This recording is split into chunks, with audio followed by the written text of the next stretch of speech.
Supreme court में 12 दिसंबर 2024 को place of worship act पर सुनवाई हो सकती है। चीफ जस्टिस संजीव खन्ना की अगुवाई वाली 3 जजों की स्पेशल बेंच इस मामले पर सुनवाई करेगी। इस मामले में अब तक कुल 6 याचिकाएं लगाई गई।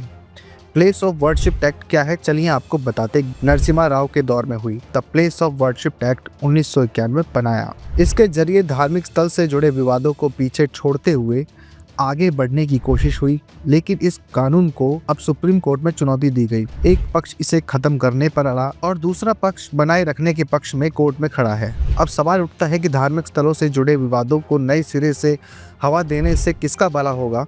अचानक पूजा स्थलों से जुड़े विवाद का पिटारा कैसे खुल गया, किस सोच के साथ 33 साल पहले प्लेस ऑफ वर्शिप एक्ट बनाया था, इस कानून को सुप्रीम कोर्ट में क्यों चुनौती दी गई है, अगर ये कानून खत्म कर दिया जाए तो साइड इफेक्ट किस तरह का दिख सकता है, धार्मिक स्थलों पर विवाद और टकराव बढ़ेगा तो भारत 2047 तक कैसे विकसित राष्ट्र बनेगा। आज ऐसे ही सवालों के जवाब तलाशने की कोशिश करेंगे। सुप्रीम कोर्ट में प्लेस ऑफ वर्शिप एक्ट पर सुनवाई होगी। 12 सितंबर 2024 को सुप्रीम कोर्ट में ऐसे मसले पर सुनवाई हो सकती है जिसमें ज्यादातर देश के लोगों की दिलचस्पी है। यह मसला है place of worship act. Chief justice Sanjeev Khanna की अगुवाई वाली 3 जजों की स्पेशल बेंच के सामने ये अहम मसला है, जिसमें 6 मुख्य याचिकाएं। हिंदू पक्ष जहां प्लेस ऑफ वर्शिप एक्ट 1991 को असंवैधानिक बताते हुए कानून की रद्द करने की मांग कर रहा है, वहीं मुस्लिम पक्ष इस कानून को समर्थन में अपनी याचिकाओं के साथ सुप्रीम कोर्ट में है। हिंदू पक्ष को लगता है कि अगर ये कानून रद्द हो जाता है तो विवादित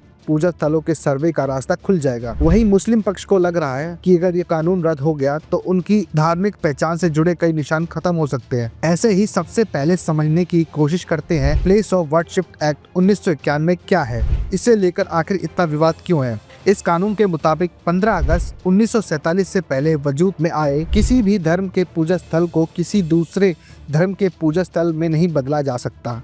तब इस कानून को इंडियन सेकुलेशन की ढाल के तौर पर पेश किया गया। हालांकि उस दौर में संसद में चर्चा के दौरान राव सरकार के इस बिल का बीजेपी ने कड़ा विरोध किया था। बिल के विरोध में जसवंत सिंह और उमा भारती ने जोरदार दलील दी। दरअसल नरसिम्हा राव बहुत दूर की सोच रखते हैं। अयोध्या में मंदिर आंदोलन और लाल कृष्ण आडवाणी के रथ यात्रा के बीच एक बात नरसिम्हा राव के समझ में आ चुकी थी कि धार्मिक स्थलों के नाम पर देश में बवाल बढ़ना तय है। तब वो प्रधानमंत्री नहीं बने थे, लेकिन किस्मत ने उन्हें प्रधानमंत्री कुर्सी तक नहीं पहुंचाया, तो उन्होंने देश को आर्थिक सुधार को बढ़ावा देने के लिए डॉक्टर मनमोहन सिंह को खुली छूट दी। लिबरलाइजेशन, ग्लोबलाइजेशन, प्राइवेटाइजेशन का रास्ता चुना गया। राव सरकार ने एक झटके में पंडित नेहरू से लेकर इंदिरा गांधी के दौर तक सोशलिस्ट पॉलिसी को पलट दिया, लेकिन इस बदलाव का फायदा देश को तब मिलता जब शांति रहती। देश में सबसे ज्यादा बवाल धर्म के नाम पर चल रहा है। ऐसे में पूजा स्थल से जुड़े विवादों को कुरेदने की जगह पीछे छोड़ने का इरादे से प्लेस ऑफ वर्शिप